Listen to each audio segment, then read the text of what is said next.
ஊட்டி தாவரவியல் பூங்காவில் 114வது மலர் கண்காட்சி கோலாகலமாக துவங்கி நடந்து வருகிறது.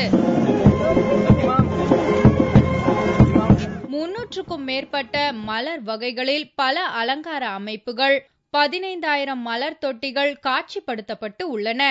புதிய தலைமைச் செயலகம், செம்மொழி மாநாடு சின்னமான வள்ளுவர் சிலை, அன்னப்பறவை, மலர் ஜாடி வடிவங்கள் பார்வையாளர்களை பரவசப்படுத்தின.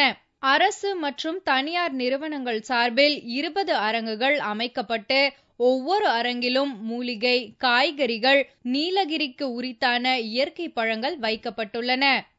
இந்த ஆண்டு 3 நாட்களில் மட்டும் 1.5 லட்சம் சுற்றுலா பயணிகள் ஊட்டிக்கு வருவார்கள் என எதிர்பார்க்கப்படுகிறது.